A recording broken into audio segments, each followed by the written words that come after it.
Chapter 14. A Young Raja. The moor was hidden in mist when morning came, and the rain showed no signs of stopping. Going outside was completely out of the question.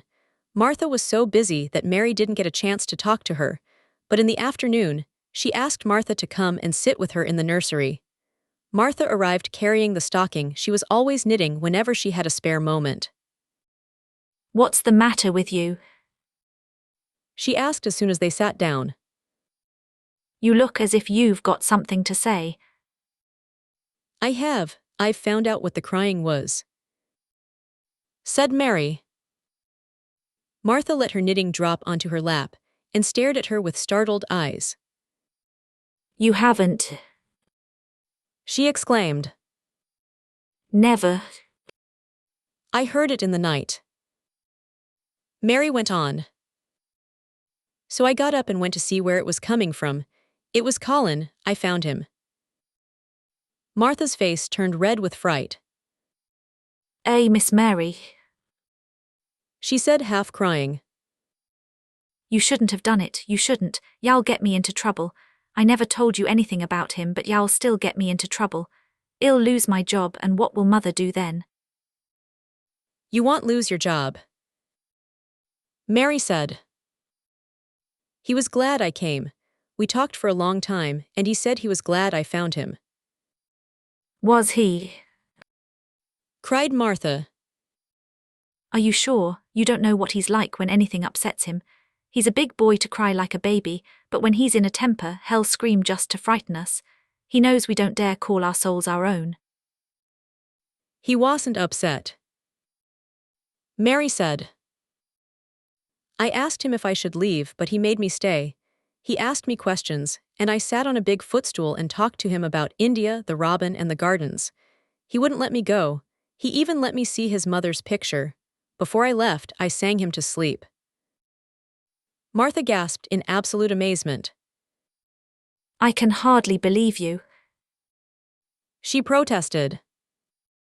"It's as if you walked straight into a lion's den. If he'd been the way he usually is, he'd have thrown one of his tantrums and woken the whole house. He won't let strangers look at him." "He let me look at him. I looked at him the whole time, and he looked at me. We just stared at each other," Mary said. "I don't know what to do." Martha cried, completely agitated. "If Mrs. Medlock finds out, she'll think I disobeyed orders and told you, and I'll be sent straight back home to my mother." "He isn't going to tell Mrs. Medlock anything about it yet. It's a secret for now," Mary said firmly. "And he says everyone has to do whatever he wants." "Aye, that's true enough, the spoiled lad." Martha sighed, wiping her forehead with her apron. "He says Mrs. Medlock must obey him too, and he wants me to come and talk to him every day. You are supposed to tell me when he wants to see me," "Me?" Martha said. "I'll lose my job, I will for sure." "You can't lose it if you're doing what he wants, especially when everyone is ordered to obey him," Mary argued. "Do you mean to say?" Martha cried, her eyes wide. "That he was actually nice to you?" "I think he almost liked me," Mary answered. "Then you must have bewitched him." Martha said, taking a long breath. "Do you mean magic?" Mary asked. "I've heard about magic in India, but I don't know how to do it. I just went into his room and I was so surprised to see him that I stood and stared. Then he turned around and stared at me. He thought I was a ghost or a dream, and I thought maybe he was one too. It was so strange being alone together in the middle of the night, not knowing anything about each other. We just started asking questions, and when I asked if I should leave, he told me not to." "The world must be coming to an end." Martha gasped. "What is the matter with him?" Mary asked. "Nobody knows for sure." Martha said. "Mr. Craven nearly lost his mind when the baby was born. The doctors thought he'd have to be put in an asylum. It was because Mrs. Craven died, just like I told you. He wouldn't even look at the baby.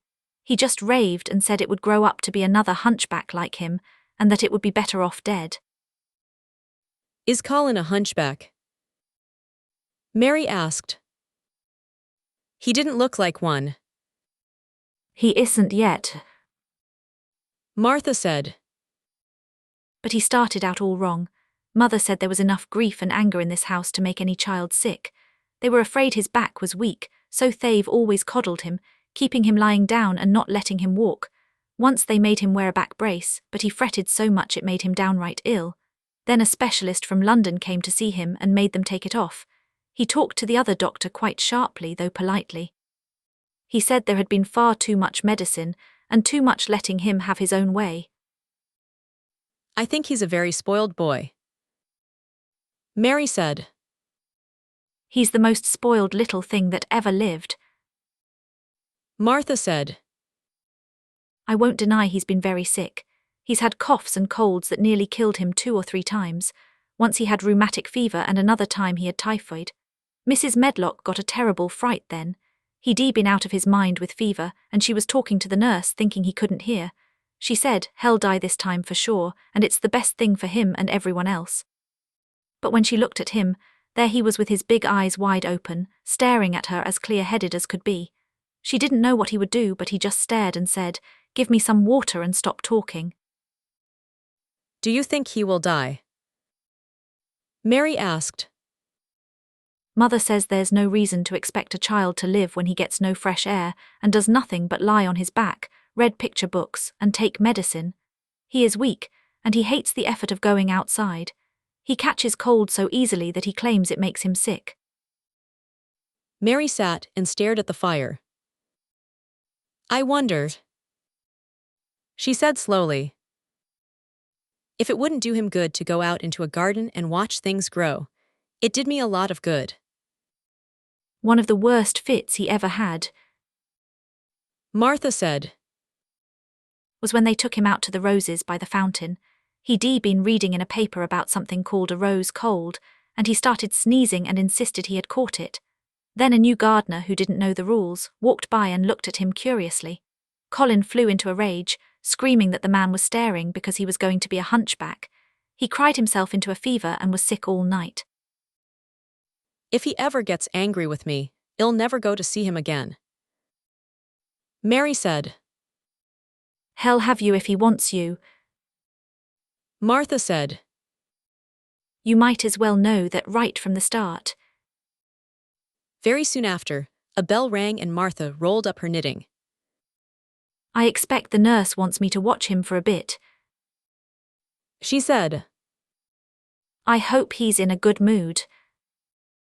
She was out of the room for about 10 minutes, and when she came back, she had a puzzled expression on her face. Well, you really have bewitched him, she said. He's sitting up on his sofa with his picture books. He told the nurse to stay away until 6 o'clock, and I'm supposed to wait in the next room. The minute she left, he called me over and said, I want Mary Lennox to come and talk to me, and remember you're not to tell anyone. You'd better go as fast as you can. Mary was more than willing to go quickly. She didn't want to see Colin quite as much as she wanted to see Dickon, but she was still very curious to see him. A bright fire was crackling on the hearth when she entered his room, and in the daylight she could see that it was a truly beautiful space. The rich colors of the rugs, hangings, pictures, and books on the walls made it feel warm and cozy, despite the gray sky and pouring rain outside. Colin looked like a picture himself, wrapped in a velvet dressing gown and propped up against a large, brocaded cushion. He had a bright red spot of color on each cheek. Come in. He said. I've been thinking about you all morning. I've been thinking about you, too. Mary replied. You don't know how scared Martha is. She's worried Mrs. Medlock will think she told me about you, and then she'll be fired. He frowned. Go and tell her to come in here. He said. She is in the next room. Mary went and brought her back. Poor Martha was shaking in her shoes, and Colin was still frowning. Are you supposed to do what I want or not? He demanded. I have to do what you want, sir. Martha faltered, turning quite red. Does Mrs. Medlock have to do what I want? Everyone does, sir. Martha said. Well then, if I order you to bring Miss Mary to me, how can Mrs. Medlock send you away if she finds out? Please don't let her, sir. Martha pleaded. I'll fire her if she dares to say a single word about it. Master Craven said grandly. She wouldn't like that at all, I can tell you. Thank you, sir. Martha said, bobbing a curtsy. I only want to do my duty, sir. What I want is your duty. Colin said, even more grandly. I'll make sure you're taken care of. Now you may go. When the door closed behind Martha, Colin saw Mary staring at him, looking very thoughtful. Why do you look at me like that? He asked. What are you thinking about? I am thinking about two things. What are they? Sit down and tell me. Here is the first one. Mary said, sitting down on the large footstool. Once in India, I saw a boy who was a Raja. He was covered in rubies, emeralds, and diamonds. He spoke to his people exactly the way you spoke to Martha. Everyone had to do whatever he said, right that very second. I think they would have been put to death if they hadn't. I'll make you tell me all about Rajas in a little while. He said. But first, tell me what the second thing was. I was thinking. Mary said. About how different you are from Dickon. Who is Dickon? He asked. What a strange name. She decided she might as well tell him. She knew she could talk about Dickon without mentioning the secret garden. She had loved hearing Martha talk about him, and besides, she was longing to talk about him. It felt like it brought him a little closer. He is Martha's brother, and he's 12 years old. She explained. He is unlike anyone else in the world. He can charm foxes, squirrels, and birds, just like the people in India charm snakes. He plays a very soft tune on a wooden pipe, and they come and listen to him. There were several large books on a table next to him, and he suddenly pulled one toward himself. There's a picture of a snake charmer in this one. He exclaimed. Come and look. The book was beautiful, filled with gorgeous color illustrations, and he turned to one of them. Can he do that? He asked eagerly. He plays his pipe, and they listen. Mary explained. But he doesn't call it magic. He says it's just because he spends so much time on the moor and understands their ways. He says he sometimes feels like a bird or a rabbit himself because he loves them so much. I think he even asks the robin questions. It seemed as if they were talking to each other in soft chirps. Colin lay back against his cushion. His eyes grew wider, and the red spots on his cheeks burned brighter. Tell me more about him. He said.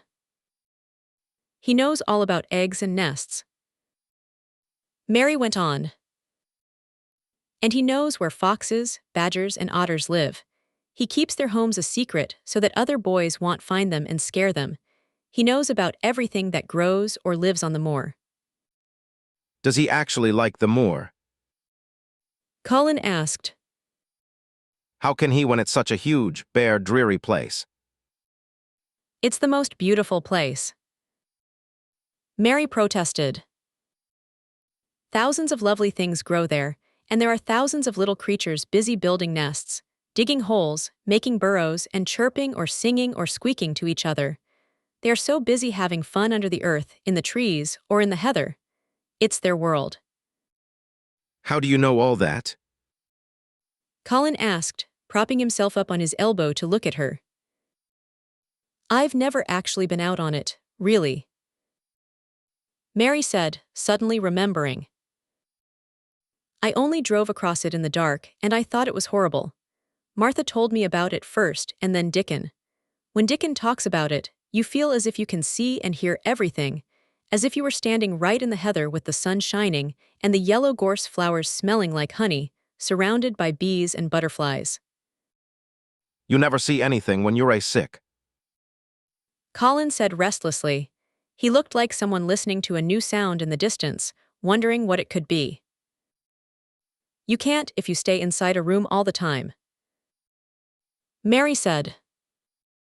I couldn't go out on the moor. He said in a resentful tone. Mary was silent for a moment, and then she said something very bold. You might someday. He moved as if he had been startled.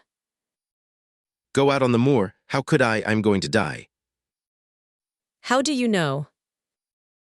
Mary said unsympathetically. She didn't like the way he constantly talked about dying. She didn't feel sorry for him at all. In fact, she felt like he was almost boasting about it. Oh, I've heard it for as long as I can remember.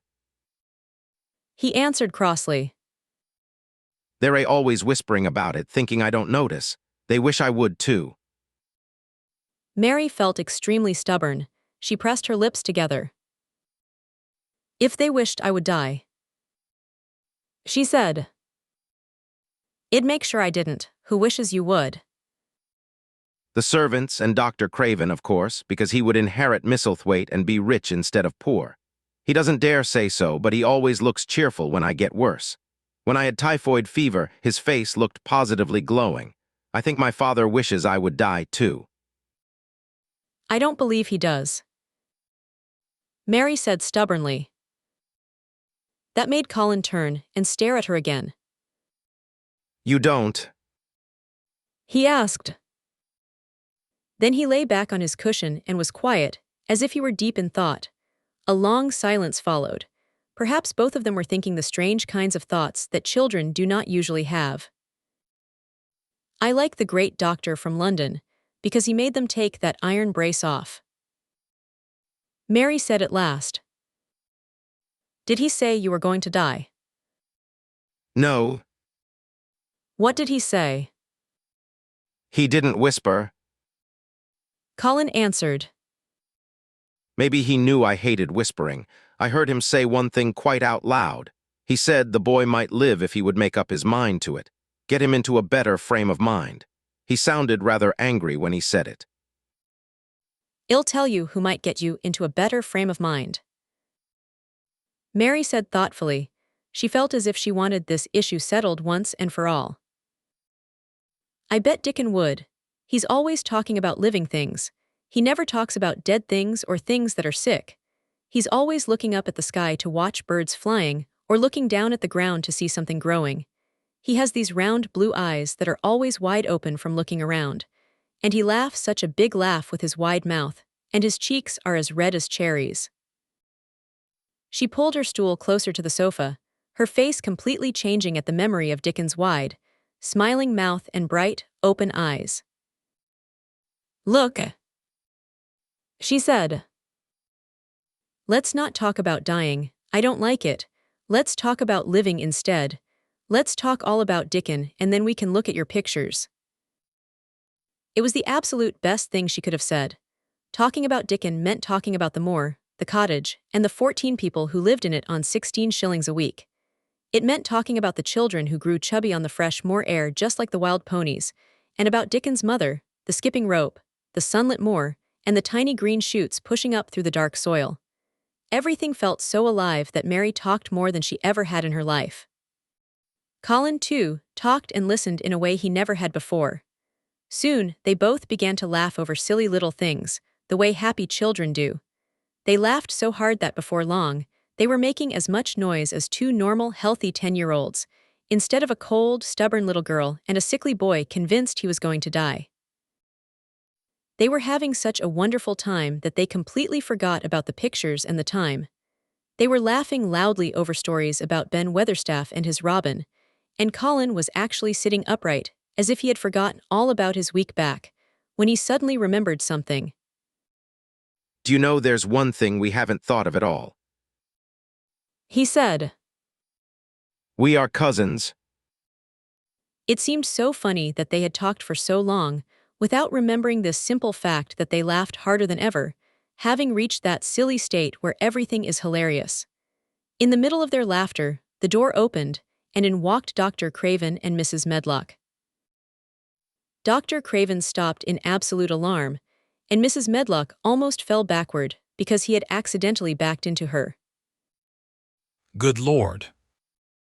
Poor Mrs. Medlock gasped, her eyes nearly popping out of her head. Good Lord. What is this? Dr. Craven said, stepping forward. What is the meaning of this? Mary was immediately reminded of the young Raja again. Colin answered, as if the doctor's shock and Mrs. Medlock's terror didn't matter in the least. He was as calm and unbothered as if a couple of old pets had strolled into the room. This is my cousin, Mary Lennox. He said. I asked her to come and talk to me. I like her. She is to come and talk to me whenever I send for her. Dr. Craven turned to Mrs. Medlock with a look of deep disapproval. Oh, sir. She panted. I don't know how this could have happened. There isn't a servant on the estate who would dare to speak. They all have their strict orders. Nobody told her anything. Colin said. She heard me crying and found me herself. I am glad she came. Don't be ridiculous, Medlock. Mary saw that Dr. Craven looked highly displeased, but it was obvious he didn't dare cross his patient. He sat down beside Colin and took his pulse. I'm afraid there has been too much excitement. Excitement is not good for you, my boy. He said. I would be more excited if she stayed away. Colin answered, his eyes beginning to flash dangerously. I feel better. She makes me feel better. The nurse must bring her tea up with mine. We're going to have tea together. Mrs. Medlock and Dr. Craven exchanged a worried look, but there was clearly nothing they could do. He does look a bit better, sir. Mrs. Medlock ventured. But She added, thinking about it. he looked better this morning before she came in. She came into my room last night. Colin said. She stayed with me a long time. She sang a Hindustani song to me and it put me to sleep. I felt much better when I woke up. I wanted my breakfast and now I want my tea. Tell the nurse, Medlock. Dr. Craven didn't stay much longer. He spoke to the nurse for a few minutes when she arrived and gave Colin a few warning words. He mustn't talk too much. He mustn't forget that he was sick. He must forget that he got tired very easily. Mary thought there seemed to be an awful lot of unpleasant things he was supposed to keep in mind. Colin looked irritated and kept his strange, dark-lashed eyes fixed on Dr. Craven's face. I want to forget it. He said at last. She makes me forget it. That's why I want her here. Dr. Craven looked very uneasy as he left the room. He cast a puzzled glance at the little girl sitting on the large stool. The moment he had walked in, she had turned back into a stiff, silent child, and he couldn't understand what Colin saw in her. Still, the boy did look noticeably brighter, and the doctor sighed heavily as he walked down the corridor. They're always trying to force me to eat when I don't want to. Colin said, as the nurse brought in the tea tray and set it on the table by the sofa. But if y'all eat, I will. Those muffins look so nice and hot. Now tell me about Rogers. Chapter 15, Nest Building. After another week of rain, the high arch of the blue sky appeared again, and the sun that poured down was quite hot. Although Mary had not had a chance to see either the secret garden or Dickon, she had enjoyed herself very much. The week had not seemed long at all. She had spent hours every day in Colin's room, talking about Rogers, gardens, Dickon, and his cottage on the moor. They had looked at the beautiful books and pictures. Sometimes Mary read to Colin, and sometimes he read a little to her. When he was amused and interested, she thought he hardly looked like an invalid at all, except that his face was so pale and he was always lying on the sofa. You are a sly young thing, listening and getting out of bed to investigate like you did that night. Mrs. Medlock said once. But there is no denying it has been a blessing to all of us. He hasn't had a tantrum or a crying fit since you two became friends. The nurse was about to quit because she was so tired of him, but now she says she doesn't mind staying since you've gone on duty with her. She added, laughing a little. In her talks with Colin, Mary tried to be very careful about the secret garden. There were certain things she wanted to find out, but she felt she had to do so without asking direct questions. First, as she grew to enjoy his company, she wanted to know if he was the kind of boy who could keep a secret. He was not like Dickon at all, but he was clearly so delighted by the idea of a hidden garden that she thought he might be trusted. Still, she had not known him long enough to be sure. Second, if he could indeed be trusted, would it be possible to take him to the garden without anyone finding out? The doctor had said he needed fresh air, and Colin had mentioned that he would not mind going outside if it were to a secret garden. Perhaps if he spent time outdoors, got to know Dickon and the robin, and watched things grow, he would not think so much about dying. Mary had looked at herself in the mirror lately and realized she looked like a completely different person from the child who had arrived from India. She looked much healthier and happier now. Even Martha had noticed the change. The air from the moor has done you good already. Martha had said. You're not nearly so yellow, and you're not nearly so scrawny.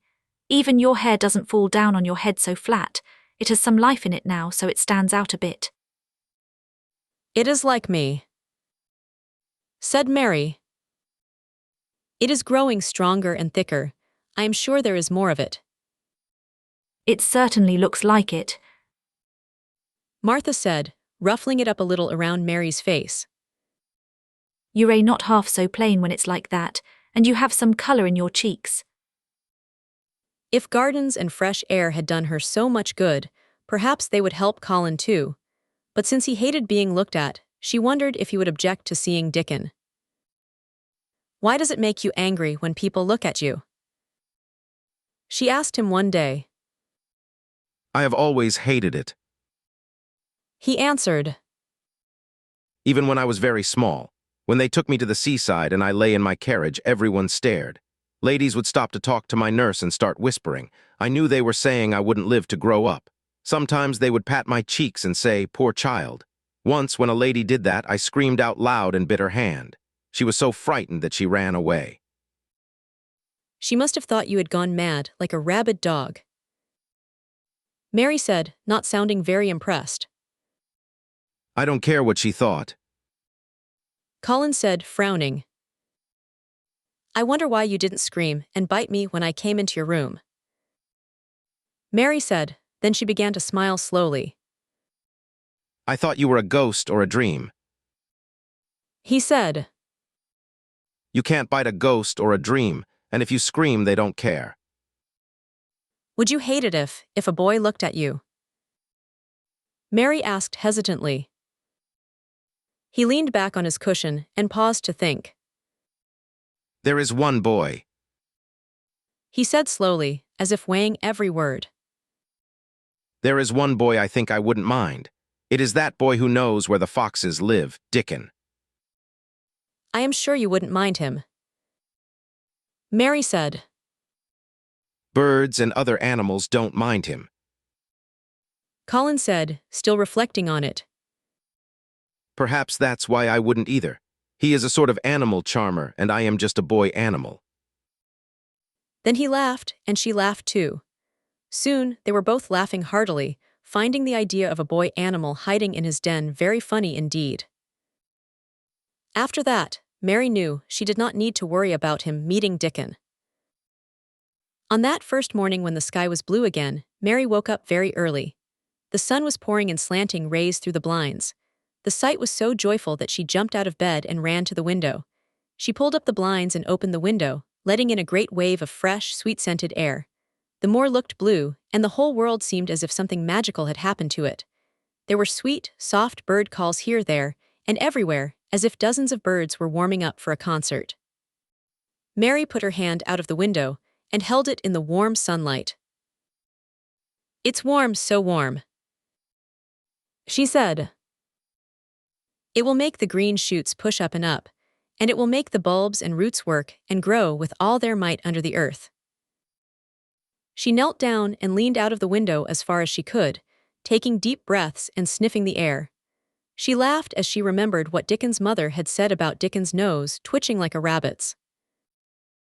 "It must be very early," she said. "The little clouds are all pink, and I have never seen the sky look like this before. No one is awake yet. I don't even hear the stable boys." A sudden thought made her scramble to her feet. "I can't wait. I am going to see the garden." By this time she had learned to dress herself, and she slipped into her clothes in 5 minutes. She knew of a small side door that she could unbolt on her own. She ran downstairs quietly in her stocking feet and put on her shoes in the hall. She unchained, unbolted, and unlocked the door. As soon as it opened, she leaped outside with a single bound. There she stood on the grass, which seemed to have turned green overnight. The sun poured down on her, warm, sweet breezes swirled around her, and bird songs drifted from every bush and tree. She clasped her hands in pure joy and looked up at the sky. It was a beautiful mix of blue, pink, pearl, and white, flooded with the bright light of spring. She felt like singing aloud herself, and she knew the thrushes, robins, and skylarks couldn't help doing the same. She ran past the bushes and along the paths toward the secret garden. "It is completely different already," she said. "The grass is greener, shoots are popping up everywhere, leaves are uncurling, and green buds are showing. I am sure Dickon will come this afternoon." The long, warm rain had worked wonders on the flower beds that bordered the path by the lower wall. Shoots were sprouting and pushing up from the roots of the plants, and here and there, royal purple and yellow crocuses were actually beginning to open. 6 months ago, Mary would not have noticed the world waking up around her, but now she missed nothing. When she reached the spot where the door was hidden under the ivy, she was startled by a loud, strange sound. It was the sharp caw of a crow coming from the top of the wall. When she looked up, she saw a large, glossy, blue-black bird looking down at her with a very wise expression. She had never seen a crow so close before, and it made her a little nervous. But a moment later, he spread his wings and flapped away into the garden. She hoped he was not planning to stay inside as she pushed the door open, wondering what he would do. Once she stepped into the garden, she saw that he did intend to stay. He had landed on a small apple tree, and beneath it lay a little reddish animal with a bushy tail.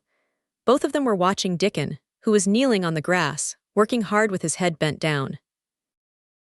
Mary ran across the grass to him. "Oh, Dickon, Dickon!" she cried out. "How did you get here so early? The sun has only just come up." He stood up, laughing, glowing, and messy-haired, his eyes as blue as the sky. "Well," he said, I was up long before the sun. How could I stay in bed? The world has started all over again this morning. It's working, humming, scratching, piping, building nests, and breathing out sweet scents. You just have to be out in it instead of lying on your back. When the sun came up, the moor went wild with joy. I was right in the middle of the heather, and I ran like crazy myself, shouting and singing. Then I came straight here. I couldn't have stayed away. Why, the garden was lying here waiting for us. Mary put her hands on her chest, panting as if she had been running too. "Oh, Dickon, Dickon," she said. "I am so happy I can hardly breathe." Seeing him talk to someone new, the little bushy-tailed animal got up from under the tree and walked over to him.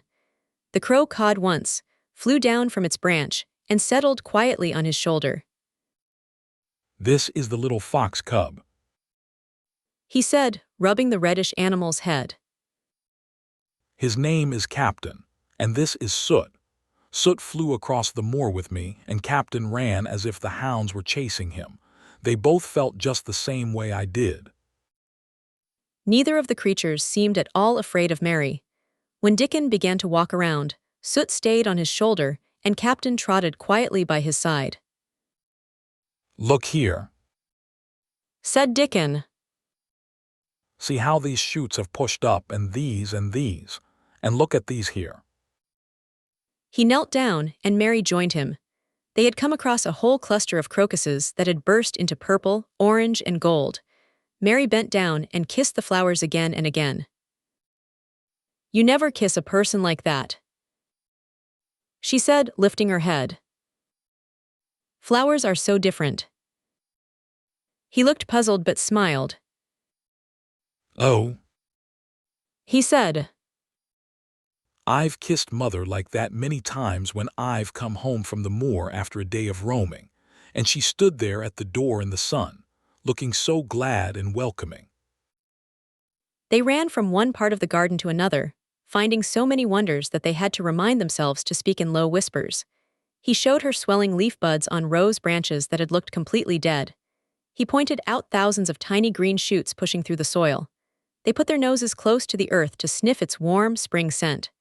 They dug, weeded, and laughed quietly with pure joy, until Mary's hair was as messy as Dickens, and her cheeks were almost as red as his. The secret garden was full of joy that morning, but then came the greatest delight of all, because it was so wonderful. Something flew quickly over the wall and darted through the trees to a thick, overgrown corner, a little flash of a red-breasted bird, with something hanging from its beak. Dickens stood completely still and put his hand on Mary's arm, warning her as if they were in a quiet, sacred place. "We must not move. He whispered softly. We must hardly even breathe. I knew he was looking for a mate when I saw him last. It's Ben Weatherstaff's robin. He is building his nest. He'll stay here if we don't scare him away." They sat down quietly on the grass and remained perfectly still. "We mustn't look like we're watching him too closely. Dickon whispered. He would leave us for good if he thought we were interfering now. He'll act very differently until his nesting is done. He's setting up house. He'll be shyer and quicker to take offense. He has no time for visiting and gossiping now. We must keep still and try to look like grass and trees and bushes. Once he gets used to seeing us, he'll chirp a little so he knows we won't get in his way." Mary was not at all sure how to look like grass, trees, and bushes as Dickon did. But he said it so simply, as if it were the most natural thing in the world, that she felt it must be easy for him. She watched him carefully for a few minutes, wondering if he might actually turn green and grow branches and leaves. But he only sat incredibly still, and when he spoke, his voice was so soft it was a wonder she could hear him at all. "This nest building is just part of spring. He said. I bet it has been going on the same way every year since the world began. Birds have their own way of thinking and doing things, and we had better not interfere. You can lose a friend in springtime easier than in any other season if you are too nosy." If we talk about him, I can't help looking at him. Mary whispered. We must talk about something else. There is something I want to tell you. He'll like it better if we talk about something else. Dickon said. What is it you have to tell me? Well, do you know about Colin? She whispered.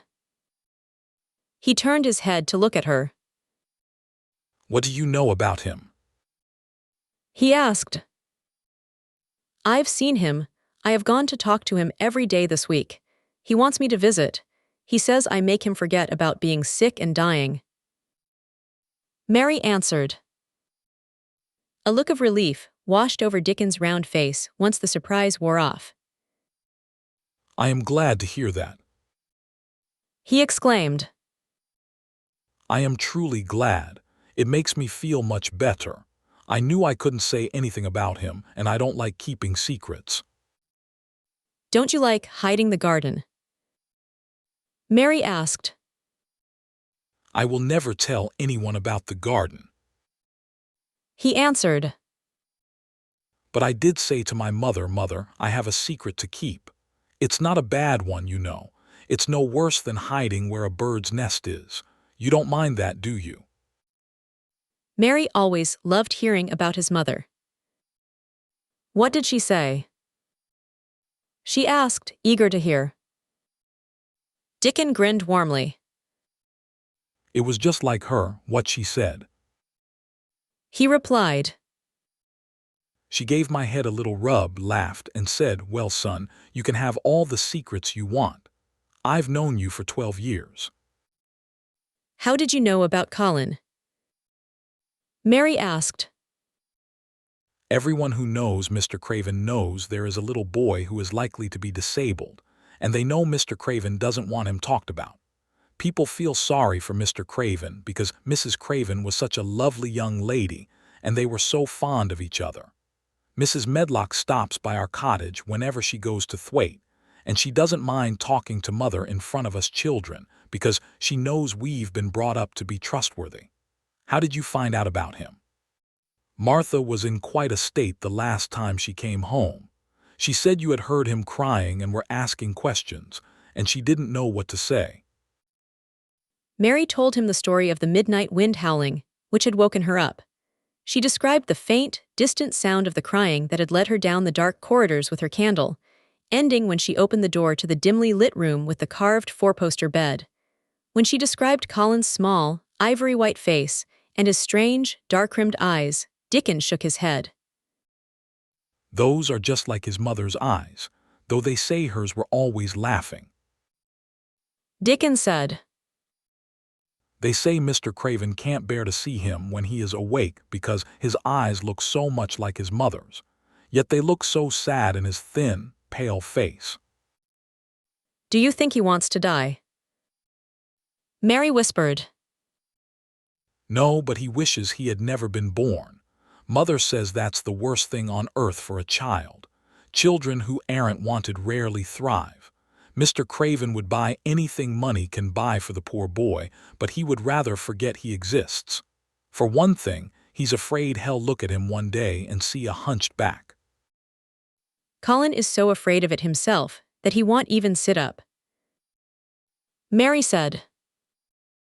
"He says he is always thinking that if he feels a lump growing, he will go crazy and scream himself to death." "Oh, he shouldn't lie there thinking things like that." Dickon said. "No boy could get well thinking those kinds of thoughts." The fox was lying on the grass close by him, looking up for a pat now and then.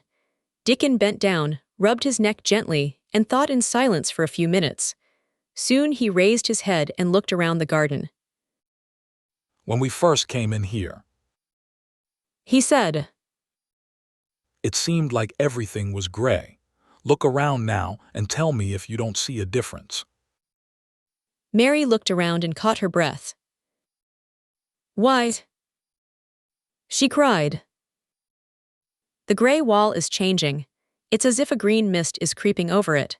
It looks almost like a green veil." "Yes, Dickon said. and it will get greener and greener until the gray is completely gone. Can you guess what I was thinking?"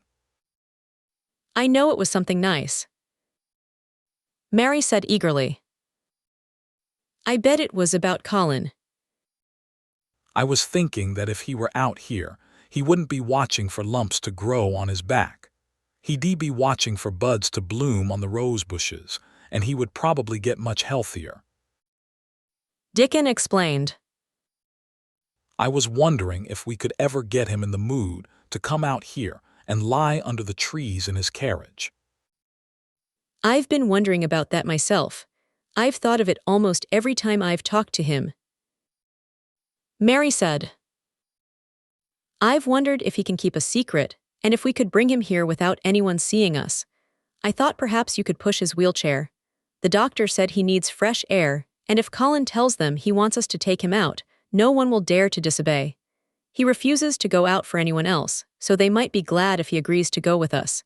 He could order the gardeners to keep away so they won't find out." Dickon was thinking deeply as he scratched Captain's back. "It would be good for him, I am sure. He said. We wouldn't be thinking he'd be better off never born.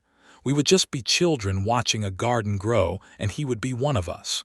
2 boys and a girl watching the spring come. I bet it would be better than any doctor's medicine." "He has been lying in his room so long, and he is so afraid of his back that it has made him a bit strange," Mary said. He knows a lot of things from books, but he doesn't know anything else. He says he has been too sick to notice things, and he hates going outdoors and hates gardens and gardeners. But he likes to hear about this garden because it is a secret. I didn't dare tell him too much, but he said he wanted to see it. Well, get him out here eventually, for sure. Dickon said. I can push his carriage easily. Have you noticed how the robin and his mate have been working while we've been sitting here? Look at him perched on that branch, wondering where it would be best to put the twig he's holding in his beak. He made one of his low whistling calls, and the robin turned his head to look at him curiously, still holding the twig. Dickon spoke to him the way Ben Weatherstaff did, but with a tone of friendly advice. Wherever you put it, it will be all right. Dickon said to the bird. You knew how to build your nest before you even hatched. Go on then, my friend. You have no time to lose. Oh, I do love hearing you talk to him, Mary said, laughing with delight. Ben Weatherstaff scolds him and makes fun of him, and the robin hops around looking like he understands every word. I know he likes it. Ben says the robin is so proud that he would rather have stones thrown at him than not be noticed at all. Dickon laughed too and kept talking. You know we won't trouble you. He said to the robin. We are almost wild creatures ourselves. We're nest building too, bless you. Just make sure you don't tell on us.